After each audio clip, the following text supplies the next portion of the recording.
तुम्हारा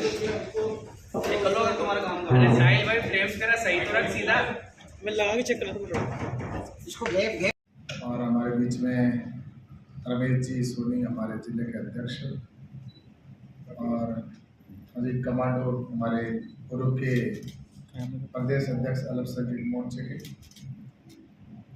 और सभी उपस्थित भारतीय जनता पार्टी के पदाधिकारी। आज जैसा कि हम सब जानते हैं, देश में जो कानून वक्त संशोधन पास हुआ, इसको लेकर देश भर में विपक्ष जिस प्रकार का नैरेटिव बनाना चाह रहा है, जो कि उसकी हमेशा आदत में रहा है। जब से प्रधानमंत्री नरेंद्र मोदी जी प्रधानमंत्री बने, तब से देश भर के अंदर कोई भी कानून पास होता है तो विपक्ष उसका विरोध करता है, चाहे वो महिलाओं के हित में हो, चाहे युवाओं के हित में हो, चाहे वो अल्पसंख्यक के हित में हो, चाहे देश के हित में हो। वो एक मन बना चुके हैं कि किसी भी प्रकार से देश के अंदर अच्छा बिल हो, चाहे वो कैसा भी बिल हो, उसका विरोध करना। और इसी के तहत आपने देखा होगा कि जब सीए का कानून आया, तब इन्होंने विरोध किया। देश में एक माहौल जिस प्रकार का बनाया और उस समय कहा कि इस्लाम या मुस्लिम धर्म के जो लोग हैं उनको देश से निकाल दिया जाएगा इस कानून को अगर पास कर दिया गया तो। चाहे 3 तलाक का आया हो तो उसके अंदर भी इन्होंने ऐसा ही किया। धारा 370 हटी, तब भी ऐसा ही किया। तो कुल मिलाकर इस देश के अंदर ऐसा वातावरण बनाने की एक षड्यंत्र के रूप में जिस प्रकार से विपक्ष पाकिस्तान की भाषा बोलता है, पाकिस्तान जो भाषा बोलता है वही विपक्ष भाषा बोलता है। और इसको लेकर जन जागरण के तौर पर मुझे लगता है कि देश के अंदर आज जिस प्रकार से अल्पसंख्यक भाई ही जगह जगह जाकर कह रहे हैं कि ये कानून बना है वो हमारे हित में बना है। हमारे अल्पसंख्यक मोर्चे के कार्यकर्ता और कई ऐसे सामाजिक संगठन हैं जो देश भर में इस कानून का समर्थन कर रहे हैं, क्योंकि इस कानून के अंदर जिस प्रकार से गरीबों के कल्याण की बात कही गई है, ऐसे अल्पसंख्यक भाई जिनकी जमीन वक्फ के नाम पर देता है, दान की हुई जमीन है, उस दान की हुई जमीन के ऊपर कई ऐसे समाज के ठेकेदार या राजनीतिक रसूखदार जो विपक्ष के लोग हैं, उसमें कांग्रेस हो, चाहे सपा हो, चाहे बसपा हो, चाहे वो टीएमसी के नेता हो, सब इस वक्त की संपत्ति को लूटने में लगे हुए हैं। और एक तरह से मैं कह सकता हूं कि वो वक्त की संपत्ति के लुटेरे हैं जिन्होंने इस संपत्ति पर कब्जे कर रखे हैं और उन संपत्तियों पर वो स्वयं के द्वारा स्वयं के लिए या तो कोई शॉपिंग मॉल बनाकर अपने स्वयं के लिए लाभ ले रहा है, या वो कोई कॉलोनियां काट कर अपने निजी काम में ले रहा है।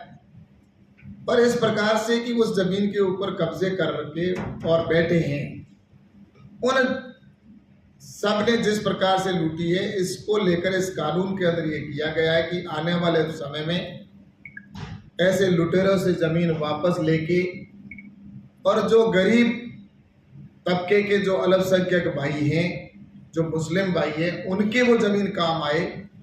उन जमीनों के ऊपर आने वाले समय के अंदर अनाथालय बने, विद्यालय बने, हॉस्पिटल बने, ताकि वो वहाँ पर इसका फायदा ले सके। और ऐसी जो जमीनें जो हथियाई गई, जिनके ऊपर कब्जे किए गए, उनको छुड़वाना।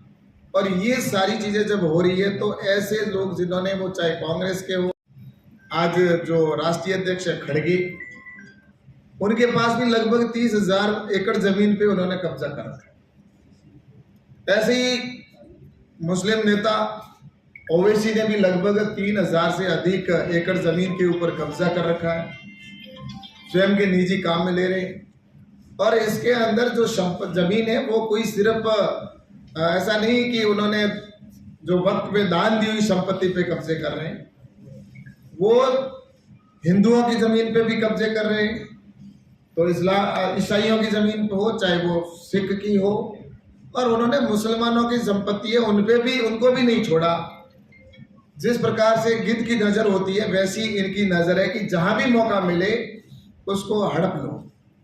ऐसी कांग्रेस के कल्चर के लोग आज से नहीं, जब से देश आजाद हुआ है तब से ये निगाह लगा के बैठे थे इनके ऊपर, और हमेशा मुस्लिमों को उन्होंने वोट बैंक के रूप में इस्तेमाल किया। उनके हित में कोई निर्णय नहीं लिया गया। सच्चर की जो कमेटी की रिपोर्ट 2006 में आई थी, उसने चीख चीख कर और चिल्ला चिल्ला के उस रिपोर्ट के अंदर कहा गया था कि अल्पसंख्यकों के सामाजिक और आर्थिक दृष्टि से वो बहुत पिछड़े हुए हैं और वो उनके लिए काम करने की आवश्यकता है, और उनके ऊपर उन्होंने काम नहीं किया। और सच्चर कमेटी की रिपोर्ट 6 में आई और 2013 तक इनकी सरकार थी, लेकिन उसके ऊपर उन्होंने काम नहीं किया। एक जरूर इनको कहा गया, मनमोहन सिंह जी उस समय प्रधानमंत्री थे, उन्होंने कहा कि देश की संपत्ति पर पहला अधिकार मुसलमानों का है, और प्रधानमंत्री आदरणीय नरेंद्र मोदी जी ने कहा कि देश की संपत्ति पर पहला अधिकार देश के जरूरतमंद व्यक्ति गरीब का है। सबसे पहला अधिकार गरीब का है, और ऐसे अल्पसंख्यक गरीब हैं, उनके लिए प्रधानमंत्री जी ने काम किया, और मुझे बताते हुए प्रसन्नता हो रही है। और 15% आबादी में से जो योजनाएं नरेंद्र मोदी जी ने बनाई है देश के गरीबों के लिए, जिसमें प्रधानमंत्री आवास योजना, उसके अंदर आबादी 15% और उनको योजना का लाभ मिला 32%। उज्ज्वला योजना के अंदर आबादी 15% और योजना का लाभ मिला 37%। किसान सम्मान निधि की योजना के अंदर आबादी 15% और योजना का लाभ इनको मिला है 35%। जनधन अकाउंट खोले गए जिसके अंदर आबादी 15% और इनको योजना का लाभ मिला 42%। स्किल डेवलपमेंट की बात करते हैं तो योजना इनकी आबादी 15% और उनकी योजना का लाभ लेने वाले 22%। इस प्रकार से हर योजना का, अगर चाहे वो शौचालय की योजना हो, चाहे घर घर कनेक्शन की बात करें, तो ऐसे देखा जाए तो लगभग 30 से 35-40% योजना का लाभ जो मिला है वो अल्पसंख्यक मुस्लिम भाइयों को मिला है। प्रधानमंत्री नरेंद्र मोदी जी कहते हैं सबका साथ, सबका विकास, सबका विश्वास और सबका प्रयास। इस मंत्र के साथ देश आगे बढ़ रहा है, और मुझे जब 2047 की बात अब करते हैं कि भारत आजादी के बाद 2047 में हम विकसित भारत बनाएंगे, और उस विकसित भारत के अंदर जब बने, और उस समय सच्चर कमेटी की रिपोर्ट के अनुसार अगर एक तबका पीछे रह जाता है, अगर मुस्लिम भाई पीछे रह जाता है, जो कि कांग्रेस ने हमेशा मानस बना रखा कि अनपढ़ को अनपढ़ रखना, गरीब बनाए रखना, उनको सिर्फ टायर पंचर निकाले जैसा रखना, रफूगर बना के रखना, इस प्रकार की सोच के साथ उन्होंने काम किया। ये मैं आप सबसे यही कहना चाहता हूँ कि आने वाले समय के अंदर ऐसे जरूरतमंद व्यक्ति है जो गरीब है, उनको लाभ दें, लाभ मिले। और इसलिए ये जो कानून बना है, ये कानून निश्चित रूप से उन लोगों के लिए वरदानकारी साबित होगा, और इस देश के अंदर जो एक वातावरण बनाया जा रहा है, भाई भाई आपस में किस प्रकार से लड़े, इसको रोकने के लिए आज अल्पसंख्यक भाई और भारतीय जनता पार्टी और सभी निश्चित रूप से लगे हुए हैं। और मुझे लगता है कि ये कानून जो बना है, ये अल्पसंख्यक हो उनके लिए जितना मैंने योजनाओं का लाभ बताया, वो सारी योजना को लाभ ले रहे हैं। और ये जो ज़मीनें हैं जिनको इन्होंने कानून के दुरुपयोग करके हथियाने का काम किया है, वो ज़मीनों का उनको वापस उनकी नाक में नकेल डालकर वापस लेके और गरीबों के उपयोग में आए, गरीब मुसलमानों के उपयोग में आए, इस दृष्टि से ये कानून बनाया गया है। और इस कानून के अंदर निश्चित रूप से आने वाले समय के अंदर हम सबका साथ सबका विकास के नारे के तहत गरीब मुस्लिम तक ये योजना का लाभ पहुंचे, ताकि वो विकसित भारत जब बने तो उसके अंदर ये मुस्लिम भाई भी बाकी समाजों के बराबर आकर खड़ा होगा तभी भारत विकसित राष्ट्र बनेगा, वरना भारत विकसित राष्ट्र की कल्पना हम 2047 में कैसे कर सकते हैं जब एक भाई पीछे रहेगा और दूसरा भाई आगे बढ़ेगा, एक समाज पीछे रहेगा दूसरा समाज आगे बढ़ेगा। इसलिए इस कानून को लाने की आवश्यकता पड़ी, आज नहीं तो कल इसको लाना ही था, क्योंकि दूसरे देशों के अंदर भी वक्फ कानून इसको जिस प्रकार वक्फ की संपत्ति को जहाँ इस्लामिक कंट्रियां हैं उन कंट्रियों के अंदर भी 3 तलाक आज से वर्षों पहले खत्म कर दिया। वक्फ कानून के तहत संपत्ति को सरकार के अधीन उन्होंने कर लिया।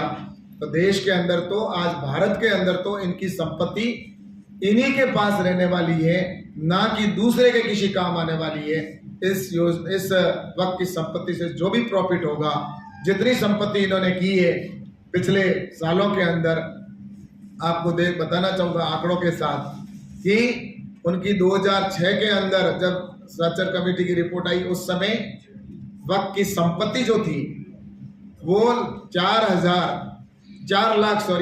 लाख एकड़ जमीन थी, और वो आज बढ़कर 8,70,000 एकड़ हो गई।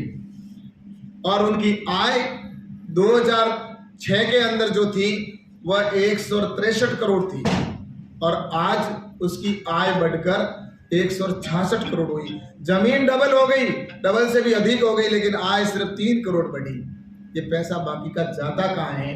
ये पैसा ऐसे जो समाज के ठेकेदार बन के बैठे हैं या जो विपक्ष के लोग हैं, कांग्रेस के लोग हैं, उन्होंने इन वक्त की संपत्ति पे अपना अधिकार जमा किया और खुद की बिल्डिंगें बनाकर या शॉपिंग मॉल बनाकर बैठे हैं। उनके ऊपर आगे जाके कार्रवाई होके और इसको गरीबों तक उसका लाभ मिले, उनके लिए सारी व्यवस्थाएं।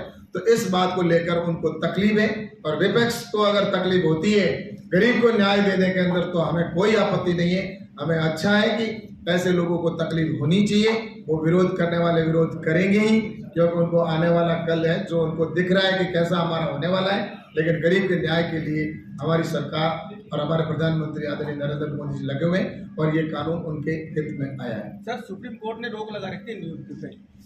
ऐसा है कि सुप्रीम कोर्ट अपना काम कर रहा है, जवाब भी मांगा इसमें, केंद्र सरकार से जवाब भी मांगा, तो आप इसको किस तरह से देखते हैं? ऐसा है कि कोई भी अगर कोर्ट में जाता है तो कोर्ट अपनी कार्रवाई करता है, कोर्ट अपना बात करता है। अभी 5 तारीख को उनका निर्णय आएगा, वकील अपनी बात करेंगे, तो ये कोर्ट के अंदर बात चल रही है, इसमें कोई इश्यू नहीं है। लेकिन आने वाले समय के अंदर यही तो जन जागरण करना है कि जिस प्रकार का नैरेटिव उन्होंने सीए के कानून के अंदर बनाया, धारा किसान आंदोलन के समय में बनाया, या उन्होंने उस समय जो नैरेटिव बनाया था 3 तलाक के समय में देश में एक अराजकता का माहौल बनाने का, उसी लिए आज ये जन जागरण अभियान के तहत, ताकि भविष्य के अंदर ये कानून जब आ जाए और इम्प्लीमेंट हो तो उनके विरुद्ध, उनके सामने जो खड़े करने का प्रयास करें, उनके बीच में हम जाकर उस बात को बताने के लिए ही ये जन जागरण अभियान कर रहे हैं। सांसद निशिकांत दुबे और संजय शर्मा ने सुप्रीम कोर्ट को लेकर एक टिप्पणी करी, उस पर आपका क्या? ऐसा है कि वो इसके बारे में तो टिप्पणी उनकी है, मेरा तो इतना ही कहना है। बाकी विषय ये है कि जो संसद है उसका काम है, संसद का काम है कानून बनाना, और कार्यपालिका का काम उसका क्रियान्वित करना, और उसकी न्याय की प्रक्रिया है वो सुप्रीम कोर्ट या कोर्ट की होती है। तो ये सारी जो अपने संविधान के अंदर सबको अपने अपने अधिकार दिए हुए हैं, उस अधिकार के बीच में रहकर ही काम होगा, आगे भी होगा, अभी भी हो रहा है, आगे भी उसी में होने वाला है।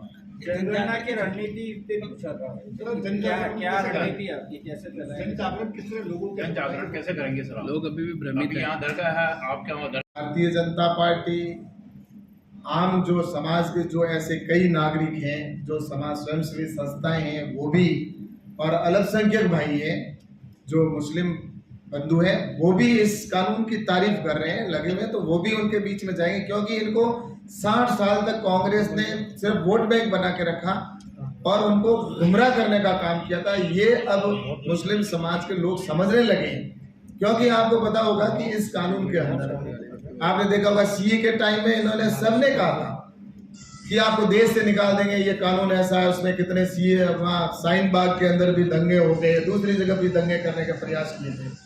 तो इसलिए ये जन जागरण अभियान के अंदर हम सब जाकर अल्पसंख्यक ही वो जाके वहाँ पे बात करेंगे, उनके बीच में हम भी बात करेंगे, और ताकि उनको ये जो एक इतने सालों से जो ये धनाशेठ जिनको कह सकते हैं कि उनके जिन्होंने लुटेरों ने इस जमीन को लूटा है, उन लुटेरों के सामने वो लोग ही जाकर कहेंगे तुमने हमें इतने साल क्या दिया। ऐसा क्यों है कि हर बिल के बाद बीजेपी को इसका स्पष्टीकरण, इसका क्लियरिफिकेशन करने के लिए अलग अलग जन जागरण अभियान चलाने पड़ते हैं? ऐसा है, इस बात को तो आपको मुझे लगता है कि विपक्ष को ही पूछना चाहिए जब कोई अच्छी बात आती है। में बिल्कुल मैं आपसे वही तो कह रहा हूँ, बिल के बाद किसान बिल हुआ है ना, उस पे जन जागरण कराएंगे। मैं आपसे ये आग्रह करता हूँ, इस बात का जवाब मैं देती हूँ ना, मंत्री महोदय तो देंगे एक तो मिनट देंगे। सुनो, है ना? ऐसा है कि इस बात को आपको उनको पूछना चाहिए। नहीं भाई साहब, ये हर बिल की बात कर रहे हैं। हर बिल की नहीं, क्या? नहीं, आप हर बिल की बात कर रहे हैं। आपने बोला हर बिल के लिए जन जागरण की नहीं, आपने हर